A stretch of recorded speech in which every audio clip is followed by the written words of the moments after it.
Sudhagad education सोसायटीचे पूर्व प्राथमिक, प्राथमिक, माध्यमिक व उच्च माध्यमिक विद्यालय कळंबोली मराठी, हिंदी, इंग्रजी, उर्दू माध्यम यांच्या सौजन्याने शैक्षणिक व्हिडिओमध्ये आपलं सर्वांचं स्वागत आहे.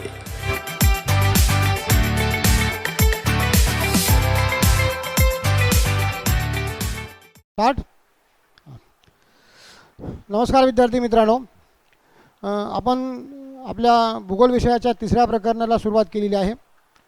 प्राकृतिक रचना व जलप्रणाली. आतापर्यंत आपण आपल्या भारताच्या प्राकृतिक रचनेचा अभ्यास केलेला आहे. पहिला आपण मगाशी आपल्या भारताचे 5 प्राकृतिक विभाग पडतात. हिमालय पहिला आहे, हिमालय. दुसरा आहे उत्तर भारतीय मैदानी प्रदेश. तिसरा भारतीय पठार किंवा द्वीपकल्प.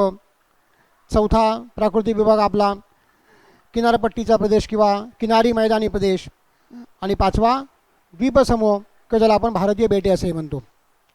या 5ही प्राकृतिक म्हणजे देशाची म्हणजे भारताची प्राकृतिक रचना अभ्यासताना आपण या 5ही प्राकृतिक विभागांचा अभ्यास केला.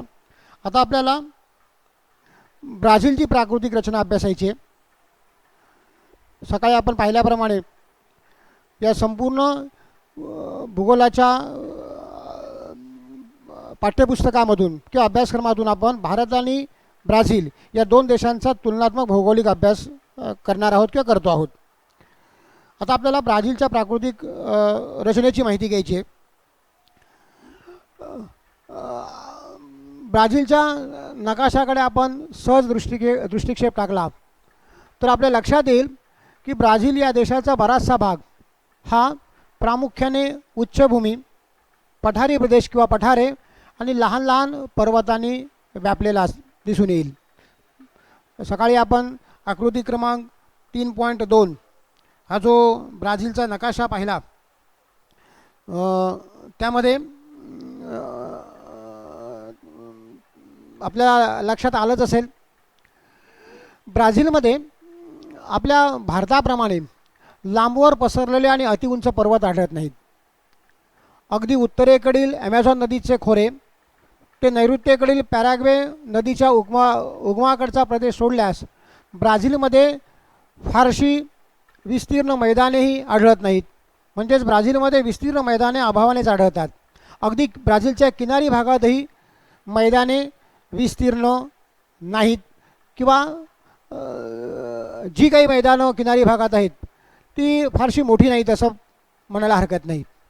ज्याप्रमाणे आपण भारताचे 5 प्राकृतिक विभाग अभ्यासले म्हणजे भारताची प्राकृतिक रचना अभ्यासताना आपण ती 5 विभागामध्ये अभ्यासली किंवा जसे भारताचे 5 प्राकृतिक विभाग पडतात त्याचप्रमाणे ब्राझीलचेही 5 प्राकृतिक विभाग आपल्याला पाहायला मिळतील. हे 5 ब्राझीलचे हे जे 5 प्राकृतिक विभाग आहेत त्यामध्ये अर्थातच पहिला ब्राझीलची उच्चभूमी, त्यानंतर अजस्र कडा, तिसरा प्राकृतिक विभाग आहे किनारी प्रदेश, चौथा आहे ब्राझीलमधील मैदानी प्रदेश आणि 5वा प्राकृतिक विभाग द्वीपसमूह अर्थात बेटे. म्हणजे ज्याप्रमाणे आपण भारतीय प्राकृतिक रचनेचा अभ्यास 5 विभागामध्ये केला त्याचप्रमाणे ब्राझीलचेही 5 प्राकृतिक विभाग आपल्याला पाहायला मिळतील. त्यातला अर्थातच पहिला प्राकृतिक विभाग आहे ब्राझीलची उच्चभूमी. बघा, ब्राझीलच्या नकाशाकडे आपण नजर टाकली तर आपल्याला असं दिसून येईल विशेषतः ब्राझीलचा जो दक्षिण भाग आहे म्हणजेच या ब्राझीलच्या दक्षिण भागामध्ये म्हणजेच दक्षिण ब्राझील विस्तीर्ण अशा पठाराने व्यापलेला आपल्याला पाहायला मिळेल. हा बघा, हा ब्राझीलचा हा दक्षिणेकडचा भाग. हा ब्राझीलचा दक्षिणेकडील भाग म्हणजेच ब्राझीलची उच्चभूमी. म्हणजे हा जो पिवळ्या रंगाने दाखवलेला जो भाग आहे हा पिवळ्या रंगाने दाखवलेला भाग म्हणजेच ब्राझीलची उच्चभूमी. याच ब्राझीलच्या उच्चभूमीचं वर्णन ब्राझीलचे पठार किंवा ब्राझीलचे उच्चभूमी किंवा ब्राझीलचे ढालक्षेत्र असा केला जातो. म्हणजेच ब्राझीलची उच्चभूमी ही ब्राझीलचे पठार, ब्राझीलची उच्चभूमी किंवा ब्राझीलचे ढालक्षेत्र अशा वेगवेगळ्या नावांनी ओळखलं जातं. ब्राझील चा जो दक्षिण भाग आहे म्हणजे जो ब्राझीलचे उच्चभूमी या नावाने ओळखला जातो, त्याचप्रमाणे ब्राझीलच्या उत्तरेकडील भागामध्येही गियाना नावाचं ढालक क्षेत्र किंवा ब्राझीलच्या उत्तर भागामध्ये गियाना उच्चभूमी आपल्याला पाहायला मिळते. म्हणजे ब्राझील व गियाना ही ब्राझीलमधील दोन ढालक क्षेत्रे एकत्रितरित्या दक्षिण अमेरिका खंडातील महत्त्वाची गाभा क्षेत्र मानली गेलेली आहेत. पैकी हा जो ब्राझीलच्या उत्तरेकडचा जो भाग आहे जो गियाना उच्चभूमी या नावाने ओळखला जातो, या गियाना उच्चभूमीचा मुख्य भाग हा ब्राझीलच्या उत्तरेकडे असणारा व्हेनेझुएला हा जो देश आहे, गियाना उच्चभूमीचा मुख्य भाग हा ब्राझीलच्या उत्तरेकडील व्हेनेझुएला या देशात असून ही गियाना उच्चभूमी ब्राझीलच्या पूर्वेकडे फ्रेंच गियानापर्यंत आपल्याला विस्तारलेली पाहायला मिळते. मग अगदी त्यामध्ये सुरिनाम याही देशाचा समावेश होतो. ही गियाना उच्चभूमी ही ब्राझीलच्या गियाना ही जी उच्चभूमी आहे, ही गियाना उच्चभूमीचा काही भाग हा ज्याप्रमाणे व्हेनेझुएला किंवा फ्रेंच गियाना या देशांमध्ये पसरलेला आहे, त्याचप्रमाणे गियाना उच्चभूमीचा काही भाग हा ब्राझीलमध्ये येतो. विशेषतः गियाना उच्चभूमी ही ब्राझीलच्या उत्तरेकडील रोराइमा, पारा आणि अमापा या राज्यामध्ये आपल्याला विस्तारलेली पाहायला मिळते. ब्राझीलमध्ये या गियाना उच्चभूमीचा कमी उंचीचाच भाग येतो. म्हणजे ही जी गियाना उच्चभूमी आहे ब्राझीलच्या उत्तरेकडे येणारी, आताच आपण पाहिलं की या गियाना उच्चभूमीचा भाग किंवा ही गियाना उच्चभूमी केवळ तिचा समावेश ब्राझीलमध्येच होतो असं नाही, तर ब्राझीलच्या उत्तरेकडील व्हेनेझुएला किंवा सुरिनाम किंवा मग फ्रेंच गियानापर्यंत ही गियाना उच्चभूमी विस्तारलेली आहे. ब्राझीलमध्ये या गियाना उच्चभूमीचा कमी उंचीचाच भाग येतो. मात्र असं असूनही ब्राझीलमधील सर्वोच्च शिखर, ब्राझीलमधलं सर्वात उंच शिखर ज्याचं नाव आहे पिको दी नेब्लिना, हे ब्राझील व व्हेनेझुएला या दोन देशांच्या सीमेवर असून त्याची उंची समुद्रसपाटीपासून 3014 मीटर इतकी आहे. थोडं जरा खाली घे, जरा नकाशा घेतो, थोडं खाली घे. हे बघा, हे व्हेनेझुएला म्हणजे गियाना ही जी गियाना उच्चभूमी, हे ते ब्राझीलमधलं सर्वोच्च शिखर पिको दी नेब्लिना. व्हेनेझुएला हा देश, व्हेनेझुएला आणि ब्राझीलच्या अगदी सीमावर्ती भागामध्ये असणारं ब्राझीलमधलं सर्वात उंच शिखर, त्याची उंची समुद्रसपाटीपासून 3014 मीटर भरते. ब्राझील उच्चभूमीच्या दक्षिण आणि पूर्वेकडील भागामध्ये, ब्राझील उच्चभूमीच्या दक्षिण व पूर्वेकडील भागात या उच्चभूमीची उंची 1000 मीटरपेक्षा जास्त असलेली आपल्याला पाहायला मिळते.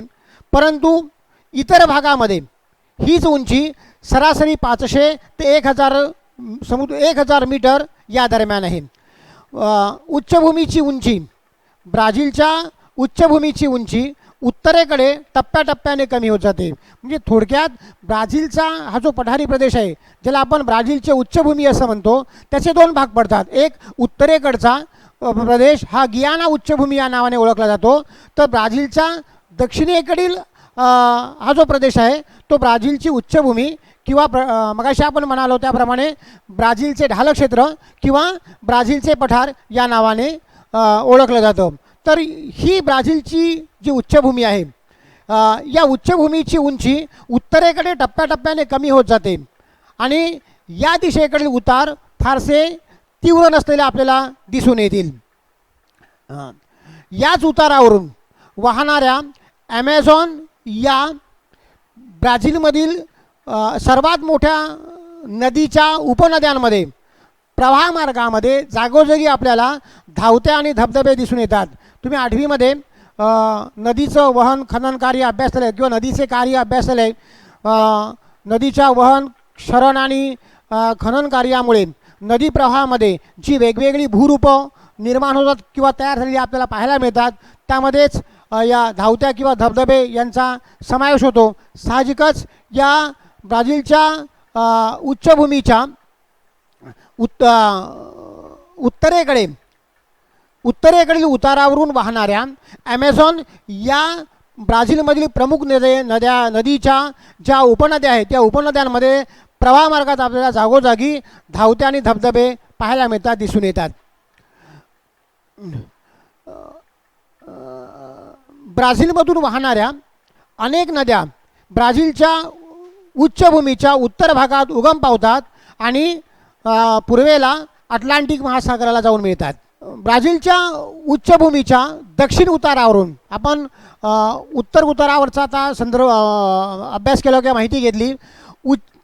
ब्राझीलच्या उच्चभूमीच्या दक्षिण उतारावरून प्रामुख्याने पॅराग्वा, पॅराना आणि उरुग्वे इत्यादी नद्या उगम पावताना आपल्याला दिसून येतात.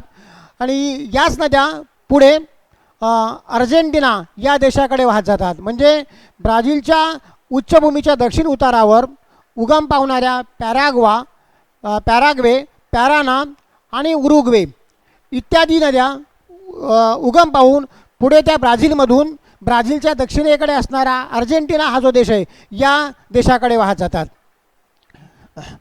ब्राझीलच्या उच्चभूमीच्या पूर्वेकडील उतार अतिशय तीव्र असून ब्राझीलचे पठार किंवा ज्याला आपण ब्राझीलचे ढालक्षेत्र असं म्हणतो किंवा ज्याला आपण ब्राझीलची उच्चभूमी असं म्हणतो, या ब्राझीलच्या उच्चभूमीचा पूर्वेकडचा जो उतार आहे, पूर्व दिशेकडचा जो उतार आहे हा अतिशय तीव्र असून तो कड्याच्या स्वरूपात दिसून येतो. या कड्यालाच अजस्र कडा असं म्हणतात. म्हणजेच ब्राझीलची प्राकृतिक रचना अभ्यासताना आपण जी ब्राझीलची प्राकृतिक रचना 5 विभागामध्ये अभ्यासतो आहोत. त्यामधला अर्थातच दुसरा भाग म्हणजे अजस्र कडा. पहिला भाग आपण पाहिला आता थोडक्यात, ब्राझीलची उच्चभूमी जिला ब्राझीलचं ढालक्षेत्र किंवा ब्राझीलचे पठार असे म्हणतात. यानंतर दुसरा प्राकृतिक विभाग अर्थातच अजस्र कडा. अजस्र कडा हा प्राकृतिक भाग तसं पाहिलं तर क्षेत्रविस्ताराच्या दृष्टीने सर्वात लहान आहे. मात्र जरी हा प्राकृतिक भाग क्षेत्रविस्ताराच्या दृष्टीने लहान असला तरी या अजस्र कड्याचं उताराचं स्वरूप म्हणजे त्या ठिकाणच्या उताराचे स्वरूप आणि संपूर्ण ब्राझीलवर त्याचा ब्राझीलच्या हवामानावर होणारा त्याचा परिणाम, यामुळे तो एक स्वतंत्र प्राकृतिक विभाग मानला जातो. म्हणजे हा अजस्र कडा हा प्राकृतिक भाग जरी क्षेत्रविस्ताराच्या दृष्टीने सर्वात लहान असला तरी तेथील उताराचं स्वरूप म्हणजे या अजस्र कड्याचं उताराचं स्वरूप आणि त्याचा ब्राझीलच्या हवामानावर होणारा परिणाम, यामुळे हा भाग स्वतंत्र विभाग मानला जातो. या उच्चभूमीच्या किंवा ब्राझीलची जी उच्चभूमी आहे या उच्चभूमीची पूर्वेकडील बाजू, ब्राझीलच्या उच्चभूमीची पूर्वेकडील बाजू या अजस्र कड्यामुळे अंकित होते. या भागात म्हणजेच अजस्र कडा या भागात ब्राझीलच्या उच्चभूमीची उंची समुद्रसपाटीपासून 790 मीटर इतकी आढळते. तर काही भागात हीच उंची टप्प्याटप्प्याने कमी होत जाताना आपल्याला दिसून येते. याच अजस्र कड्यामुळे आग्नेय दिशेकडून ब्राझीलच्या दिशेने वाहत येणारे व्यापारी वारे अडवले जातात. त्यामुळे अजस्र कड्याच्या पलीकडचा प्रदेश ब्राझीलमधला पर्जन्यछायेचा प्रदेश म्हणून ओळखला जातो. पर्जन्यछायेचा प्रदेश म्हणजे सर्वात कमी पावसाचा प्रदेश. या प्रदेशाच्या उत्तरेकडील भागाचे वर्णन म्हणजेच अजस्र कड्याच्या उत्तरेकडील भागाचं वर्णन अवर्षणाचा चतुष्कोन असा केला जातो. त्यानंतर तिसरा प्राकृतिक विभाग म्हणजे किनारी प्रदेश किंवा किनारी मैदानी प्रदेश. आपण मगाशी पाहिलं की ज्याप्रमाणे आपल्या देशाला म्हणजे भारताला 7500 किलोमीटर इतका प्रदीर्घ लांबीचा समुद्र किनारा लाभलेला आहे, जवळपास तितकाच म्हणजे सुमारे ब्राझीललाही सुमारे भारताप्रमाणेच 7400 किलोमीटर लांबीची किनारपट्टी लाभलेली आहे, समुद्र किनारा लाभलेला आहे.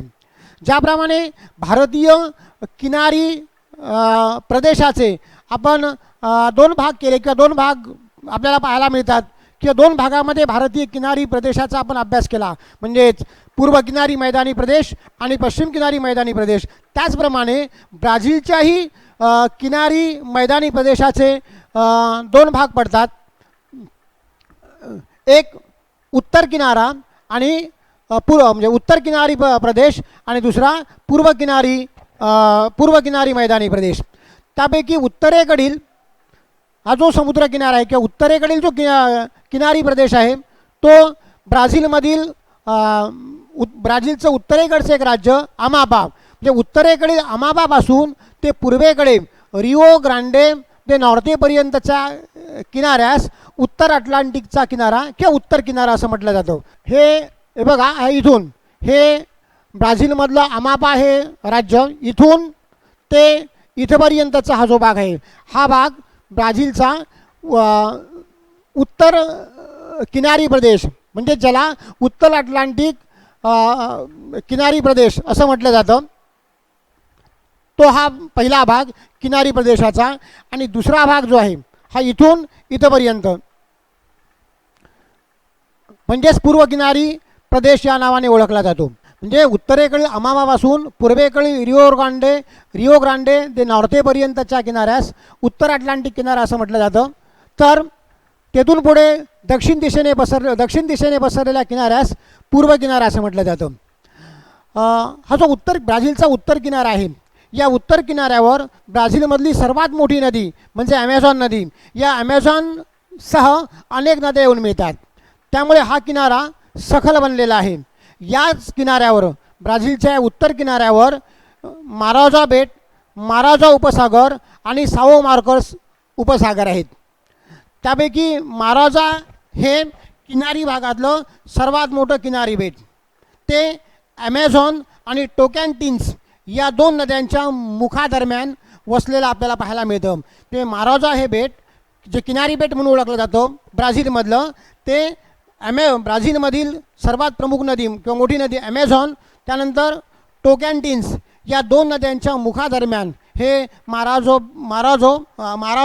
हे किनारी बेट आपल्याला पाहायला मिळतं. किनारी प्रदेशाचा जो दुसरा भाग आहे म्हणजे पूर्व किनारी मैदानी प्रदेश किंवा पूर्व किनारा, या पूर्वेकडील किनाऱ्यावर अनेक लहान नद्या येऊन मिळतात. याच भागामध्ये म्हणजे पूर्व किनाऱ्यावर म्हणजेच या भागात साओ फ्रान्सिस्को ही एक मोठी नदी आपल्याला पाहायला मिळते, जी अटलांटिक महासागराला जाऊन मिळते. या किनाऱ्यावर म्हणजेच पूर्व किनाऱ्यावर लांबवर पसरलेल्या पुळणी आणि तटीय वालुकागिरी ठिकठिकाणी आपल्याला पाहायला मिळतात. आपण 8वीमध्ये सागरी लाटांचं कार्य अभ्यासलेलं आहे. सागरी लाटांच्या कार्यामुळे समुद्र किनाऱ्यावर जी वेगवेगळ्या प्रकारची भूरूपं तयार होतात, त्यापैकीच सागरी किनाऱ्यावर आढळणारी पुळण किंवा सागरी किनाऱ्यावर आढळणाऱ्या पुळणी आणि वालुकागिरी किंवा ज्याला आपण तटीय वालुकागिरी असं म्हणतो, जी किनारी भागात आढळणारी भूरूपं ही या ब्राझीलच्या पूर्व किनाऱ्यावर आपल्याला ठिकठिकाणी पाहायला मिळतात. याच ब्राझीलच्या पूर्व किनाऱ्याच्या काही भागात या पूर्व किनाऱ्याचं रक्षण प्रवाळ कट्टे आणि प्रवाळ बेटे यांच्यापासून होत असलेलं आपल्याला पाहायला मिळतं. यानंतर पुढचा प्राकृतिक विभाग आहे मैदानी प्रदेश. ब्राझीलमधील मैदानी प्रदेश दोन विभागामध्ये दिसून येतो. म्हणजे ज्याप्रमाणे आपण भारतीय मैदानी प्रदेशाचा अभ्यास केला, म्हणजे भारतीय मैदानी प्रदेशाचे, ज्याला आपण उत्तर भारतीय मैदानी प्रदेश असं म्हटलं, त्याचे जसे दोन भाग पडतात, एक राजस्थानचे वाळवंट आणि दुसरं म्हणजेच ज्याला आपण गंगेचं खोरं किंवा गंगेचा मैदानी प्रदेश असंही म्हणतो, आणि पूर्वेकडील मैदानी प्रदेश. त्याचप्रमाणे ब्राझीलमधील मैदानी प्रदेशाचे दोन भाग पडलेले आपल्याला दिसून येतात. त्यापैकी उत्तरेकडील ॲमेझॉन नदीच्या खोऱ्याचा भाग आणि नैऋत्येकडील ब्राझीलच्या नैऋत्य भागातून वाहणाऱ्या पॅराग्वे आणि पॅराना या नद्यांचा भाग, हे ते दोन भाग. म्हणजे ब्राझीलच्या मैदानी प्रदेश या प्राकृतिक विभागाचे जे दोन भाग पडतात, त्यातला पहिला भाग उत्तरेकडील ॲमेझॉन नदीच्या खोऱ्याचा भाग आणि दुसरा नैऋत्येकडील पॅराग्वे आणि पॅराना नद्यांचा भाग. ॲमेझॉन हा ब्राझीलमधला किंवा ॲमेझॉन नदीचं खोरं किंवा ॲमेझॉन नदीच्या खोऱ्यामधील मैदानी प्रदेश म्हणजेच ॲमेझॉन हा ब्राझीलमधला सर्वात विस्तीर्ण मैदानी प्रदेश म्हणून ओळखला जातो. ॲमेझॉनच्या मैदानाचा सर्वसाधारण उतार हा म्हणजे ॲमेझॉन मैदानाचा सर्वसाधारण उतार हा आपल्याला पूर्वेकडे असलेला पाहायला मिळतो. ॲमेझॉन नदीचे खोरे हे ब्राझीलच्या पश्चिम भागामध्ये खूपच रुंद असून म्हणजे ॲमेझॉन नदीच्या ॲमेझॉन नदीचं जे खोरं आहे हे खोरे ब्राझीलच्या पश्चिम भागामध्ये जवळपास 1300 किलोमीटर रुंद असलेलं पाहायला मिळतं. त्यानंतर ब्राझीलची उच्चभूमी आणि गियाना उच्चभूमी ह्या दोन उच्चभूमी ज्या ठिकाणी जवळ येतात त्या ठिकाणी याच ब्राझीलच्या मैदानी प्रदेशाची रुंदी ही 240 किलोमीटर इतकी कमी होते. म्हणजे पश्चिमेकडे या मैदानी प्रदेशाची रुंदी जवळजवळ 1300 किलोमीटर इथपर्यंत पाहायला मिळते. मध्य भागामध्येच हीच रुंदी कमी झालेली पाहायला मिळते म्हणजे 240 किलोमीटर इतकी कमी होते. आणि जसजशी ॲमेझॉन नदी पूर्वेकडे अटलांटिक महासागराकडे वाहत जाते तसतशी या मैदानाची रुंदी पुन्हा वाढत गेलेली आपल्याला पाहायला मिळते. हा मैदानी भाग म्हणजेच ब्राझीलचा हा ॲमेझॉन नदीच्या खोऱ्याचा मैदानी भाग पूर्णपणे वनांनी म्हणजे वनस्पतींनी व्यापलेला आहे. नद्यांमुळे वारंवार येणारे पूर आणि या भागामध्ये आढळणाऱ्या वनस्पतींच्या किंवा वनांच्या तळाकडील भागात जमिनीवर वाढणाऱ्या वनस्पती यामुळे हा ॲमेझॉन नदीच्या खोऱ्याचा मैदानी प्रदेश खूपच दुर्गम बनलेला आहे. ॲमेझॉन खोऱ्यातील वनसंपदा ॲमेझॉन नदीच्या खोऱ्यातील वनस्पती ही उष्णकटिबंधीय वर्षावने म्हणून ओळखली जातात. ब्राझीलच्या मैदानी प्रदेशाचा दुसरा भाग म्हणजेच ब्राझीलमधील दुसरा मैदानी भाग म्हणजे ब्राझील उच्चभूमीच्या नैऋत्य भागातून वाहणाऱ्या पॅराग्वे आणि पॅराना या नद्यांचा उगमाकडील प्रदेश किंवा उगमाकडील भाग.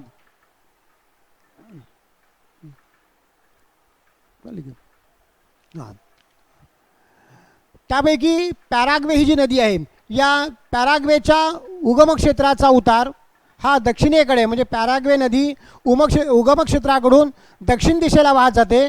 तर याच भागातून वाहणारी जी पॅराना नदी आहे या पॅराना नदीचा उतार उगम क्षेत्राकडून नैऋत्य दिशेकडे असलेला पाहायला मिळतो. म्हणजेच पॅराना नदी ही उगम क्षेत्राकडून नैऋत्य दिशेकडे वाहत जाताना आपल्याला दिसून येते. या व्यतिरिक्त याच मैदानी प्रदेशाचा असणारा आणखीन एक भाग किंवा मैदानी प्रदेशामध्ये येणारा आणखीन एक भाग म्हणजेच पॅन्टानल हा प्रदेश. पॅन्टानल हा जगातील उष्णकटिबंधीय पाणथळ भूमीपैकी एक प्रदेश आहे. थोडं जरा नकाशा घ्या तो नकाशा नका आणि मग पुन्हा इथे ब्राझीलचा नकाशा घ्या. हा बघा हा तो प्रदेश म्हणजे ब्राझीलच्याच मैदानी प्रदेशाचा हा भाग जो पॅन्टानॉल या नावाने ओळखला जातो. म्हणजे ब्राझीलच्या मैदानी प्रदेशाचे मुख्य दोन भाग आपण पाहिले, एक ॲमेझॉन नदीचं खोरं किंवा ॲमेझॉन नदीच्या खोऱ्याचा मैदानी प्रदेश आणि दुसरा ब्राझीलच्या नैऋत्य भागातून वाहणारी पॅराग्वे आणि पॅराना नदी या दोन नद्यांचा मैदानी प्रदेश. आता जो भाग आपण पाहिला नकाशामध्ये पॅन्टानॉल हा जगातील उष्णकटिबंधीय पाणथळ भूमीपैकी एक प्रदेश म्हणून ओळखला जातो. हा प्रदेश ब्राझील उच्चभूमीच्या नैऋत्य भागात पसरलेला आहे. पॅन्टानॉल हा एक दलदलीचा प्रदेश. पॅन्टानॉल हा ब्राझीलमधील एक दलदलीचा प्रदेश म्हणून ओळखला जातो आणि तो ब्राझीलमधील माटो ग्रासो दो सुल या राज्यामध्ये येतो. पॅन्टानॉलचा विस्तार ब्राझीलप्रमाणेच ब्राझीलच्या दक्षिणेकडील अर्जेंटिना या देशातही आपल्याला दिसून येतो किंवा झालेला पाहायला मिळतो. म्हणजेच पॅन्टानॉल हा जो ब्राझीलमधील दलदलीचा प्रदेश आहे त्याचा विस्तार ब्राझीलप्रमाणेच अर्जेंटिना याही देशामध्ये आपल्याला पाहायला मिळतो. यानंतर शेवटचा प्राकृतिक विभाग तो म्हणजे द्वीपसमूह किंवा ज्याला आपण बेटे असं म्हणतो. ब्राझीलच्या मुख्य भूमीशिवाय ब्राझील देशात काही महत्त्वाच्या बेटांचा समावेश होतो.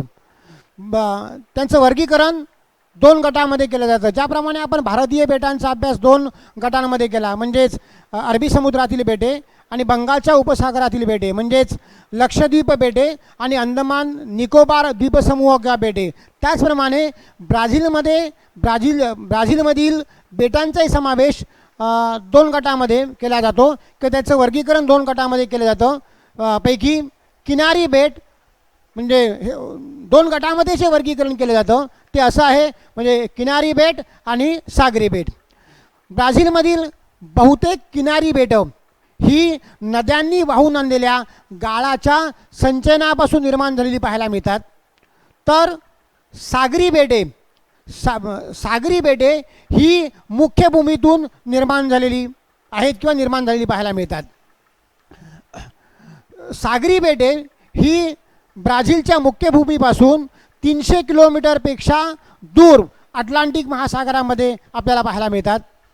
ही सागरी बेटे प्रामुख्याने खडकाळ असून ते जलमग्न डोंगराच्या माथ्याचे भाग आहेत. आपण पाहतो बेट म्हणजे मुळात बेट म्हणजे काय प्रकार असतो, तर समुद्राच्या तळाशी असणाऱ्या ज्या पर्वतरांगा आहेत, या पर्वतरांगांची शिखरं पाण्याबाहेर जेव्हा डोकावतात तेव्हा आपण त्याचा उल्लेख बेट असा केला जातो. मग ही जी ब्राझीलमधील सागरी बेट आहेत, जी ब्राझीलच्या मुख्य भूमीपासून 300 किलोमीटरपेक्षाही दूर अटलांटिक महासागरामध्ये आहेत, ही बहुतांशी बेटं खडकाळ असून ती समुद्राखाली असणाऱ्या जलमग्न डोंगराच्या शिखराचे किंवा माथ्याचे ते भाग आहेत.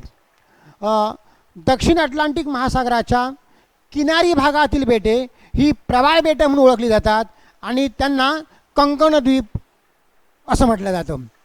तर अशा प्रकारे आपण भारताप्रमाणेच ब्राझीलच्याही प्राकृतिक रचनेचे भारताप्रमाणेच जे 5 विभाग पडतात किंवा 5 विभाग पाहायला मिळतात त्याचा थोडक्यात अभ्यास केला. बैतांचे रंग असं म्हटलेलं आहे.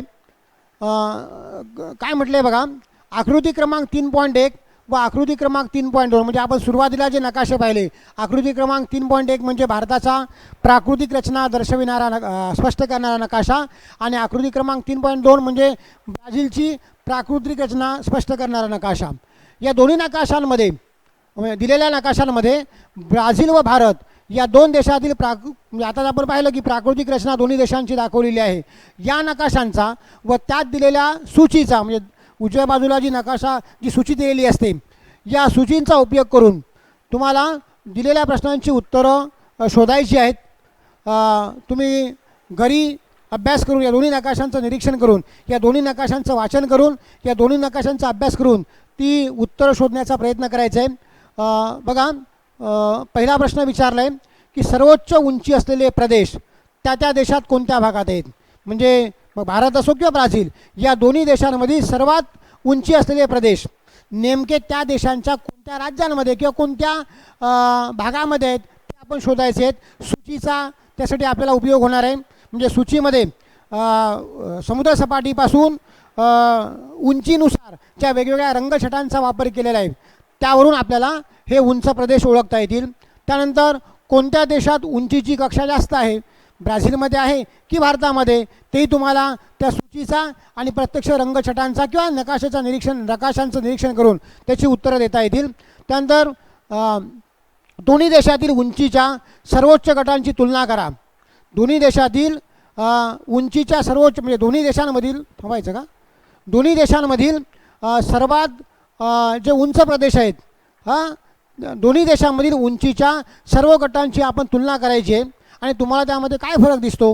त्यानंतर ब्राझीलमधील ॲमेझॉन नदीच्या खोऱ्यातील जमिनीचा उतार सर्वसाधारणपणे कोणत्या दिशेला आहे तेही तुम्ही निरीक्षण करून नकाशाचं सांगू शकाल. नंतर भारतातील दख्खनचं पठार, सकाळी आपण पाहिलं भारतीय म्हणजे ज्याला आपण द्वीपकल्प असं म्हणतो किंवा ज्याला आपण भारतीय पठारी प्रदेश असं म्हणतो, त्याचे 2 भाग पडतात. म्हणजे उत्तर भारतीय पठारी प्रदेश आणि दक्षिणेकडील पठारी प्रदेश. त्या दक्षिणेकडील पठारी प्रदेशाचंच म्हणजेच भारतीय द्वीपकल्पाच्या दक्षिणेकडील भागाचा उल्लेख आपण दख्खनचे पठार असं करतो, म्हणजे ज्याचा म्हणजे या दख्खनच्या पठारामध्ये महाराष्ट्र, कर्नाटक आणि तेलंगणा म्हणजेच आंध्र प्रदेश या 3 राज्यांचा समावेश होतो. त्या भारतातील दख्खनच्या पठाराचा सर्वसाधारण भूउतार कोणत्या दिशेस आहे ती तुम्हाला नकाशाचं निरीक्षण करून सांगता येईल. त्यानंतर दोन्ही देशांमधील पर्जन्य छायेचा प्रदेश म्हणजे देशांमधील कमी पावसाचा प्रदेश नेमका कुठे आहे ते नकाशाचं निरीक्षण करून सांगता येईल, म्हणजे सूचीचा वापर करून, सूचीचा अभ्यास करून. त्यानंतर जमिनीची उंची, उताराची दिशा, प्राकृतिक रचनेतील इतर वैशिष्ट्ये यांचा उपयोग करून ब्राझील आणि भारत या दोन्ही देशांमधील प्राकृतिक रचनेसंबंधी भाष्य करा असे तुम्हाला सुचवलेलं आहे. तर थोडक्यात दोन्ही देशांच्या नकाशाचं दिलेल्या सूचींचा बारकाईने अभ्यास करून तुम्ही या विचारलेल्या प्रश्नांची उत्तरं घरी शोधण्याचा प्रयत्न करायचा आहे. आज आपण तुर्तास इथेच थांबूया. राहिलेला भाग जो आहे दोन्ही जलप्रणाली हा भाग आपण नंतरच्या तासिकेला अभ्यासूया. राहिलेला जो जलप्रणाली दोन्ही देशांमधील जलप्रणाली हा जो भाग आहे तो आपण यानंतरच्या पुढच्या तासिकांमध्ये या भागाचा अभ्यास करूया. तुर्तास आज इथे आपण थांबूया. धन्यवाद.